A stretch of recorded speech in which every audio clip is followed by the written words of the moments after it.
নমস্কাৰ মই Divya ত্ৰেয় Dhing national champion Dhing Lahkar গাঁৱৰ 3 গৰাকী কণমানি ছাত্ৰীয়ে গৌৰৱ কঢ়িয়ালে অসমলৈ এখন বিদ্যালয়খনত এক উৎসৱমুখৰ পৰিৱেশ 3 গৰাকী ছাত্ৰী সহপাঠীসকলৰ লগতে বিদ্যালয়ৰ শিক্ষক শিক্ষয়িত্ৰীসকলে ঢোলে ডগৰে আদৰণি জনাইছে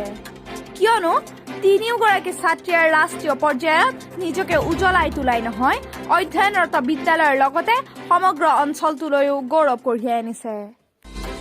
গৌৰৱ কঢ়িয়াই অনা 3 ছাত্ৰী ক্ৰমে ডিম্পল দাস নয়না দাস আৰু ৰাখী দাস ধিঙৰ এই 3 গৰাকী কণমানি ছাত্ৰীয়ে নতুন দিল্লীত অনুষ্ঠিত 3rd SKFI national karate championship 2021ত অংশগ্ৰহণ কৰি ডিম্পল দাসে দুটাকৈ ৰূপৰ পদক অৰ্জন কৰাৰ বিপৰীতে নয়না দাসে ব্ৰঞ্জৰ পদক আৰু ৰাখী দাসে সোণৰ পদক অৰ্জন কৰিবলৈ সক্ষম হৈছে নতুন দিল্লীৰ পৰা আহি ধিঙত উপস্থিত হোৱাৰ লগে লগে 3 গৰাকী ছাত্ৰীক উষ্ম আদৰণি জনোৱা হয় ধিং আঠগাঁও মজলীয়া বিদ্যালয়ত গামোচা মানপত্ৰ আৰু শৰাইৰে আদৰণি জনাই বিদ্যালয়ৰ কৰ্তৃপক্ষই তাৰোপৰি ধিং আঞ্চলিক ছাত্ৰ সন্থাৰ লগতে বিভিন্নজনে 3 গৰাকী ছাত্ৰীক উষ্ম আদৰণি জনোৱাৰ লগতে অভিনন্দন জ্ঞাপন কৰে ইফালে জন্মভূমি লহকৰ গাঁওবাসীয়ে তেওঁলোকক লহৰ ৰাস মন্দিৰত উষ্ম আদৰণি জনায় ধিঙৰ পৰা হাফিজুল ইছলামৰ ৰিপৰ্ট পাব্লিক টিভি অসম আজি আমাৰ আনগাঁও মজলীয়া বিদ্যালয়ৰ ছাত্ৰী শ্ৰী ডিম্পল শইকীয়াই ৰাষ্ট্ৰীয় পৰ্যায়ত খেলি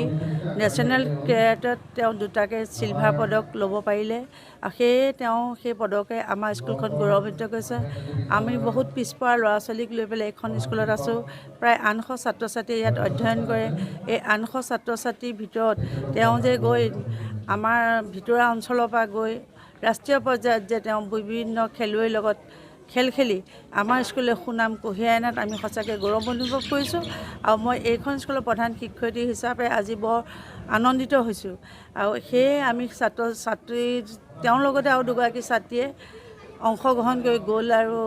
ব্ৰঞ্জৰ পদক লাভ কৰিছিল সেই অঞ্চলৰ সেই 2 গৰাকী ছাত্ৰ ছাত্ৰীকো আজি মাতি আনি আমাৰ বিদ্যালয়ত আমি আনুষ্ঠানিকভাৱে বিভিন্ন অনুষ্ঠান প্ৰতিষ্ঠানৰ পিনৰ পৰাও আজি তেওঁলোকক অভিনন্দন জ্ঞাপন কৰিছোঁ আৰু তেওঁলোকক আমি দীৰ্ঘায়ু কামনা কৰিছোঁ যে আগলৈও আমাৰ এই ধিং অঞ্চললৈ আৰু বিদ্যালয়বিলাকলৈ এনেকৈ সুনাম কঢ়িয়াই আনক আৰু আমাৰ অঞ্চল অসমৰ ভিতৰতে নাম কৰা এটি অনুষ্ঠান হ'ব সাব জুনিয়ৰ আৰু জুনিয়ৰ টিমৰ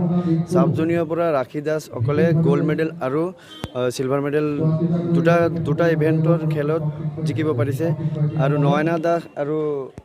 ডিম্পল দুজনে জুনিয়ৰ টিমত কমিটি আৰু কাটা প্ৰতিযোগিতাতে দুইটাতে ডিম্পল দাস চিলভাৰ পালে আৰু নয়না দাস চিলভাৰ আৰু ব্ৰঞ্জ বিজয়ী মইতো ভালেই লাগিছে আৰু যাব লাগিছিলে ডিঙৰ পৰা কিন্তু 3জনী ইমিডিয়েট যোৱা হৈছে আমাৰ আগতে নটিচ দিয়া হৈছে ক্লাবত কিন্তু বহুত বাধা আহিছিলে মানে কৰোনাৰ কাৰণে কিবা এটা প্ৰব্লেম হৈ গৈছিলে তেওঁ বহুত ৰিস্ক লৈ পেলাই আমি ওলাই গৈছিলোঁ আঠগাঁও মজলীয়া বিদ্যালয়ত অধ্যয়ন কৰা ছাত্ৰী ডিম্পল দাস তেখেতৰ ঘৰ হৈছে আঠগাঁও চাপৰি লহকৰ ধিং তেখেতে ৰাষ্ট্ৰীয় পৰ্যায়ৰ 3rd SKFI national karate championship 2021ৰ যি কেৰাটে প্ৰতিযোগিতা তাত অংশগ্ৰহণ কৰি দুটাকৈ চিলভাৰ পদক অৰ্জন কৰিছে এই খবৰটোৱে আমাৰ ধিংবাসী ৰাইজৰ লগতে বিদ্যালয়ৰ ছাত্ৰ ছাত্ৰী বিদ্যালয়ৰ শিক্ষক শিক্ষয়িত্ৰীসকল স্থানীয় বিভিন্ন অনুষ্ঠান প্ৰতিষ্ঠানে আনন্দিত হৈছে আৰু তেখেতসকল ইতিমধ্যে আমাৰ মাজত আহি উপস্থিত হৈছে তেখেতৰ লগতে শ্ৰী ডিম্পল দাসৰ লগতে এই অঞ্চলৰে ৰাখী দাস আৰু নয়না দাসো